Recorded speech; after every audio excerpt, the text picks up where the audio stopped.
Even with a price increase, the Galaxy S24 Ultra proves its worth as one of the best phones, setting new records for a flagship phone in key areas such as battery life, screen brightness, and processing performance. Add to that the slew of helpful Galaxy AI features packaged with the phone, and it's a powerhouse that will actually save you on time.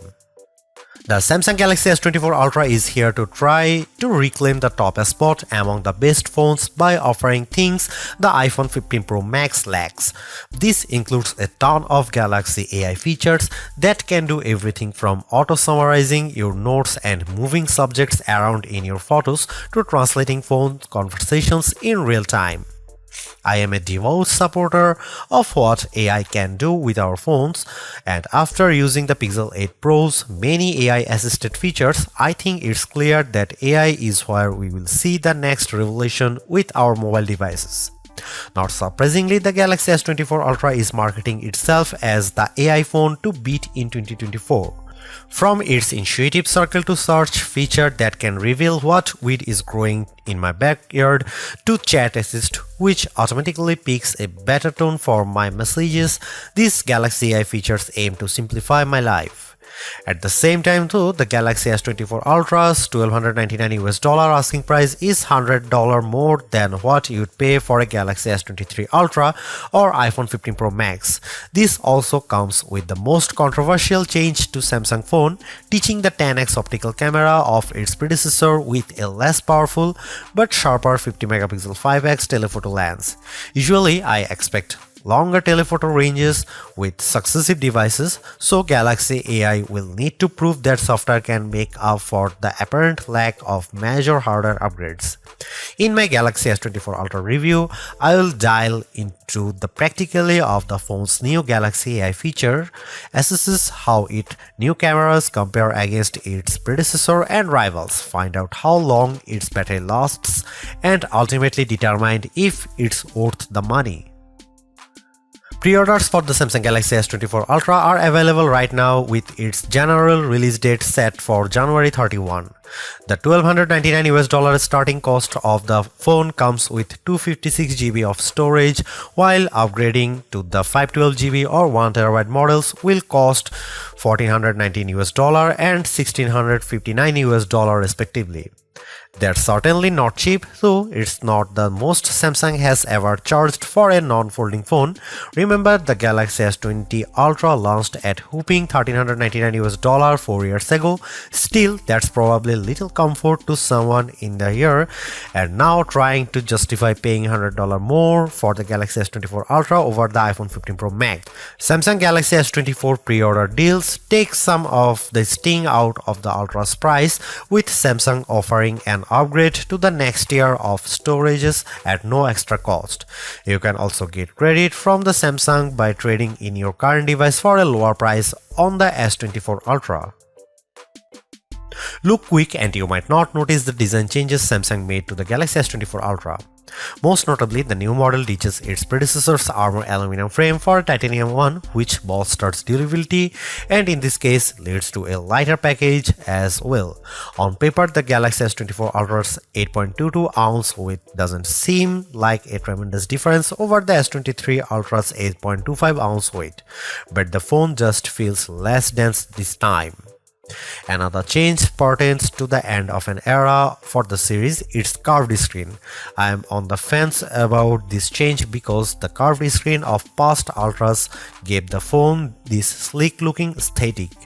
Instead, the S24 Ultra adopts a flat display that hugs the edge of the titanium frame. Samsung's reasoning for this change pertains to the S Pen. The flatter panel makes it less likely for the stylus to fall over the edge. But then again, I end up using a case with my older curvier Galaxy S Ultra that prevents this such thing from happening. The last and subtle change involves 42% slimmer bezels according to Samsung's math. I only see it with the bottom portion at the display since the rest of the bezels appear very similar to the Galaxy S23 Ultra. One of the disappointments that will probably go under the radar is how there is no significant change to the S Pen. I was really hoping for Samsung to add something new to the fold here, seeing that the S Pen is one of the features that makes the Ultra distinctively different from everything else. Overall, I don't love or hate the design, but at least there are far more color options to choose from versus other phones, like the titanium violet version of my review unit. On top of that, there are several cases at launch that sprinkle more utility to the phone, like the preview window of the S View wallet case. Over the years, I have been less concerned about the resolution of a flagship's display, mainly because today's QHD Plus resolution is more than adequate. That's exactly what the Galaxy S24 Ultra is packing, a 6.8-inch QHD Plus dynamic AMOLED 2X display that is rich in detail, offers outstanding viewing angles and vibrant colors that makes YouTube trailers like Furiosa jump out at me as I watch it. But of course, all that wouldn't mean much if the new doesn't beat its predecessor in the brightness department. Samsung's no different with the Galaxy S24 Ultra, which the company claims to have a rated brightness of 2600 nits. I am never one to believe the hype because these ratings often don't reflect their true-to-life behavior, which is why I place more emphasis on our actual testing. This is where it gets interesting because the Galaxy S23 Ultra reached a peak brightness output of 1225 nits in our display benchmark testing. It's an improvement to 1353 nits with the Galaxy S24 Ultra in our testing when displaying HDR content. That's fantastic, and I didn't have any issue watching YouTube clips or playing my mobile games outside with direct sunlight beating down on me. Samsung kept the S24 Ultra's display refresh rate to 1 to 120Hz, which is what I expect from a flagship today. Still, Samsung missed an opportunity to increase that refresh rate to perhaps 144Hz to further differentiate itself. I am well aware of Samsung's history of throwing novel features into its phones. Remember the eye scrolling feature of the Galaxy S4? I wouldn't think so, which proves my point that sometimes hyped features don't turn out memorable. There's very little doubt of AI permeating into everything in our lives, our phone included, which is why Samsung's taking a proactive approach in giving its users access to new capabilities with Galaxy AI. Strangely enough, many of these AI-assisted features are in collaboration with Google, which raises the question of who's really making the innovations here. There is also a possibility that these AI features could change with Samsung's website disclaimer saying Galaxy AI features will be provided for free until the end of 2025 on supported Samsung Galaxy devices. Different terms may apply for AI features provided by third parties. I have been able to test out all of the included Galaxy AI features on the Galaxy S24 Ultra, and here's what I think. Circle to search. Much like everyone, I find it annoying having to switch between Chrome and say Instagram when I am trying to look up a type of cat from one of many cat Instagram accounts I follow. Circle to search eliminates the need to do this because a long press of the home button initiates the feature and I proceed to circle the object or subject with my finger. Then the corresponding search results page will pop up as an overlay. The best part? I never have to leave the app I am using to search, plus it works in every app. For example, I saw a photo posted by a friend on Instagram of a car that I didn't recognize. With Circle to Search, with the Galaxy S24 Ultra, I am able to select while still being in the app and that it shows me search results on what it could be. In another example, I took a photo of this statue of Bryant Park and Circle to Search is able to not only tell me what it is, but also its location with Google Maps details. Chat Assist. Built into the Samsung keyboard, Chat Assist can help you craft just the right message using the right tone. Think of it it like an assistant who can tailor your messages so you sound professional when typing our emails to the boss or a playful tone when chatting with your closest friends. It works as advertised, and I have even chuckled on numerous occasions at Chat Assist's professional tone because it makes me sound too formal. While I do appreciate the options for the tone of my messages, I don't see it as a feature I would use frequently. Live Translate is one of the more practical Galaxy AI features I have tried out. It turns the Galaxy S24 Ultra into a translator during phone calls and supports 13 different languages out of the gate. This one's a perfect showcase for the power of artificial intelligence because it's doing translations in real time with minimal delay. I tried it out with my colleague who happens to speak Spanish. One thing I notice with Live Translate is that you have to be as basic or formal with your conversation because it gets tripped up when I sometimes speak too casually.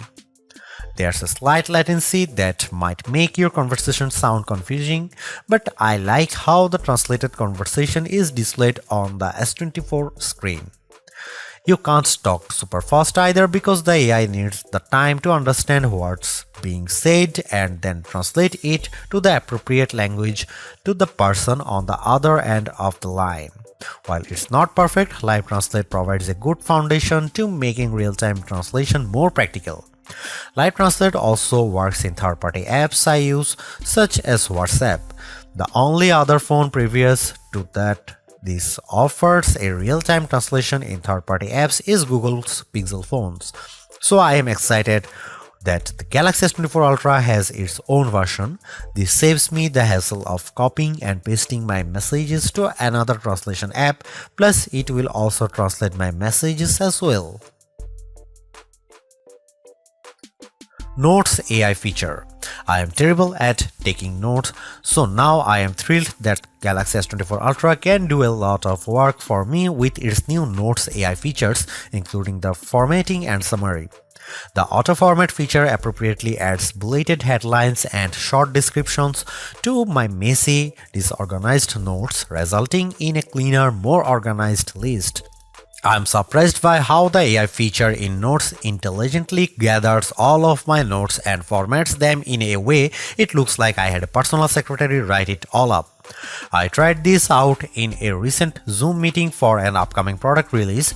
There is so much I can keep up with taking notes, but despite my disorganized notes that sometimes weren't complete, I was taken by surprise at how Galaxy AI organizes my notes complete with bold titles and corresponding bullet points.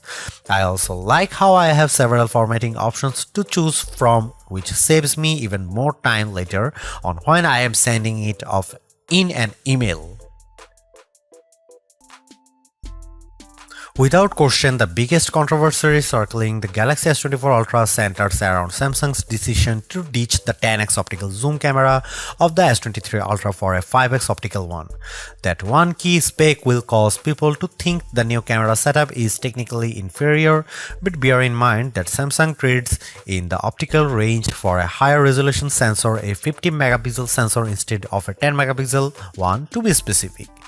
The Galaxy S24 Ultra remains a formidable camera phone consisting of a main 200 megapixel camera boasting 60% larger pixels, a 12 megapixel ultra-wide camera, a 10 megapixel telephoto lens with a 3x optical zoom, and that new 50 megapixel telephoto camera with a 5x optical zoom we mentioned above. That camera can still offer 10x zooms by taking a picture and then zooming in as the resolution drops to 12 megapixel.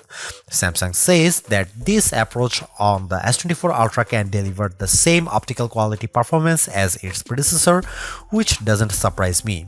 We have seen this executed on other phones with excellent zooming results like iPhone 15's 2x telephoto zoom.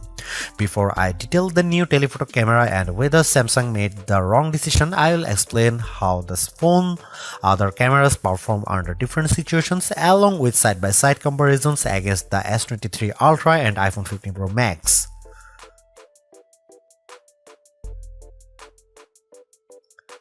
Starting with the main camera, I can't see much change over the S23 Ultra. Details are plentiful, colors are vivid, and the S24 Ultra's HDR performance does nicely to even out the highlights and shadows. I'm perfectly fine with these results, but in the back of my mind I was hoping for a wider separation from last year's model. Compared to the iPhone 15 Pro Max, it comes down to personal preference. In the shot of the outside O2 forum, the iPhone's HDR performance is at peak display when I look how the wooden panels of the front doors pop up out more. The S24 Ultra also appears to have a colder color temperature as well. Here are some camera samples and you can see it.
There is a lot to say about how Samsung's approach to artificial intelligence with the Galaxy S24 Ultra. From my experience, the Galaxy AI capabilities are fairly intuitive to use and save me a lot of time, exactly what AI is supposed to do for us. Features such as circle to search, generative edit, instant slow-mo, and note assist all feel polished, while others such as live translate could benefit from more machine learning. Regardless, the Galaxy S24 Ultra proves that AI is here for the long haul. Yet I am a little disappointed that the Galaxy S24 Ultra camera performance doesn't have the same dramatic improvement I have seen from past updates. Samsung's choice to drop the 10x optical camera for a 5x one is the most glaring and controversial change, a downgrade I hope doesn't happen ever again. But despite this, the S24 Ultra has marked improvements to its processing power and battery life, two key areas I look at with any phone. The Galaxy S24 Ultra is not just a better, it sets the benchmark for all other phone releases in 2024. Knowing that the increase in price to $1,299 does complicate matters a bit, given that I feel the majority of its AI features are practical, combined with its performance and battery gains, it's still worth getting the Galaxy S24 Ultra if you are in the market for a super phone or upgrading from a handset that's a few years older. Thanks for watching, see you in the next one.